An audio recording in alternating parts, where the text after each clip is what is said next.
The Department of Children and Families is stepping up today to find out if and how investigators dropped the ball in the case that left a 10-year-old girl dead and her twin brother badly burned.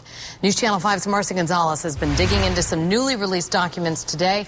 She's live in the newsroom. Marcy? Kelly, the first of thousands of pages of documents were released by DCF today showing the Barahona children faced alleged abuse since birth. Their adoptive father, Jorge, was accused of sexually assaulting his then foster daughter, Nubia, claims that were later determined to be unfounded. But that is just one of the many things a newly appointed team of investigators will look into as they try to determine where the state went wrong.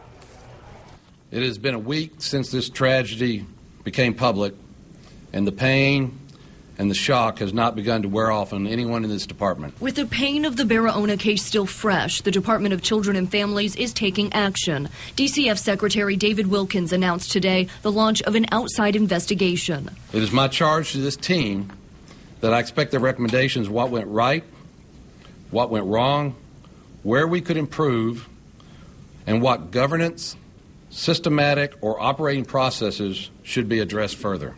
The team is made up of a former Florida Department of Law Enforcement head, an attorney, and the former publisher of the Miami Herald, who was involved with child advocacy groups.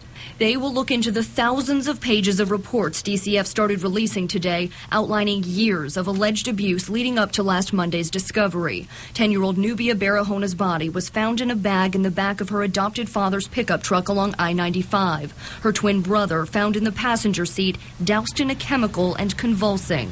It hurts a lot to see any child be hurt. In letters to then-Governor Charlie Crist in 2007 and 2008, the Barahonas said the same, that despite abuse allegations against them, they didn't want to see children hurt, especially their foster children, Victor and Nubia.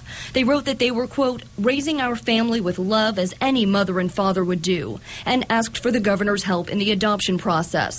Despite warnings from a child welfare investigator, a judge did finalize the adoption in 2008, a kind of case Governor Rick Scott says DCF will work to prevent from happening again. It's an absolute tragedy. And DCF says 10-year-old Victor Barahona's condition at a Miami hospital is improving. Jorge Barahona is charged with attempted murder and child abuse against the boy, while no one has been charged in Nubia's death. The review team has until March 11th to report back to DCF with its findings in this case. DCF says changes will certainly be made as a result. Live in the newsroom, Marcy Gonzalez, WPTV News Channel 5.